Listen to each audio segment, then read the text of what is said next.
Shanti and good morning. आप सभी का इस श्रृंखला के 5वें दिवस में बहुत बहुत स्वागत है। जैसे कि कल हमने समाने की शक्ति के बारे में समझा, वैसे ही आज एक और महत्वपूर्ण शक्ति पावर टू फेस यानी कि सामना करने की शक्ति के बारे में प्रिंसिपल नीचा बहन से समझेंगे।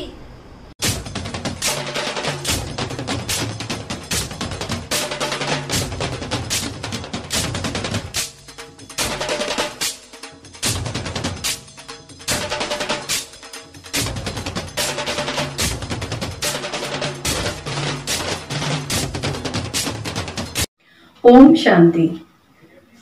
नवरात्रि में हम देवियों की पूजा करते हैं।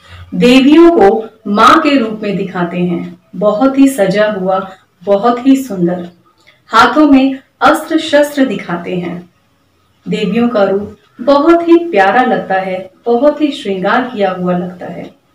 लेकिन इन सब देवियों के बीच में एक देवी को बहुत ही अलग दिखाते हैं और वह देवी है काली माँ।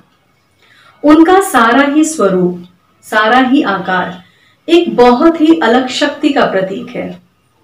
उनमें ना कोई सुंदरता है, ना कोई श्रृंगार है, फिर भी एक बहुत ही अलग एनर्जी उस देवी की मूर्ति में दिखाई देती है।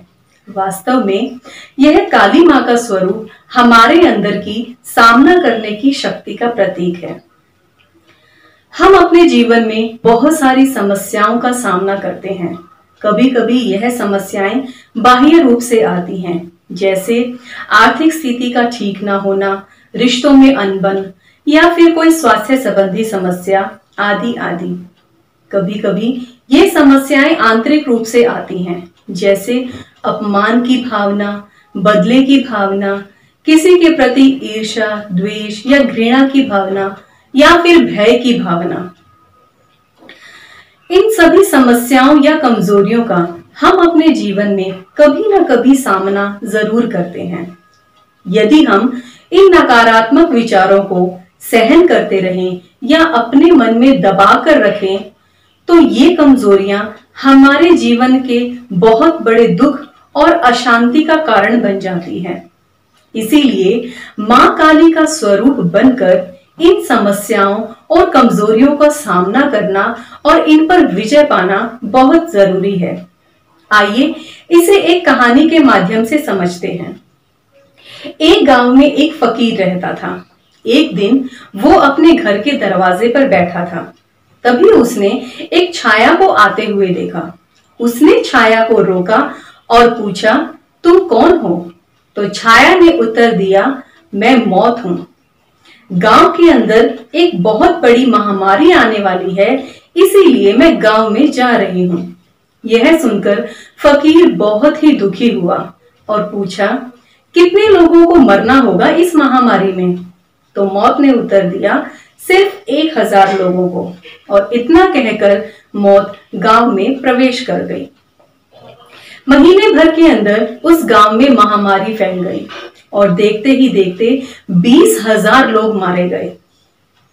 यह देखकर किसान और फकीर बहुत ही दुखी हुए और क्रोधित भी हुए और सोचने लगे कि पहले तो इंसान धोखा देते थे, अब तो मौत भी धोखा देने लगी है, और उस मौत के वापस आने का इंतजार करने लगे।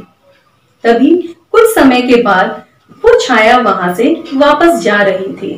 फकीर ने उसे रोका और कहा, तुमने तो कहा था कि तुम 1000 लोगों की जान लोगी, लेकिन तुमने तो 20,000 लोगों को मार दिया। तुम भी अब धोखा देने लग गई हो। तो मौत ने जो जवाब दिया वह गौरतलब है। मौत ने कहा, मैंने तो बस 1000 लोगों को ही मारा है, बाकी के 19,000 लोग तो भय के कारण मर गए, उनसे मेरा कोई लेना देना नहीं है। किसी ने ठीक ही कहा है, जो डर गया समझो मर गया, मन के हारे हार, मन के जीते जीत। आज कोविड-19 के ज्यादातर केसेस के संबंध में भी यही देखा गया है।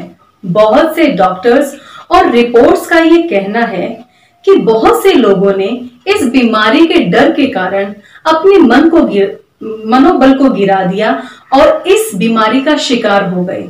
और कुछ लोग इस बीमारी रूपी परिस्थिति का सामना ना कर पाने के कारण उन्होंने अपनी जान गंवा दी।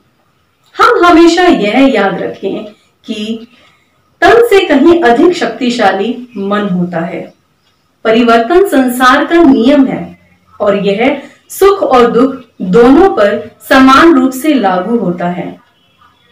इसीलिए हम अपने जीवन में आने वाली समस्याओं और कमजोरियों का सामना बहुत ही सकारात्मक और निर्भीक तरीके से करें।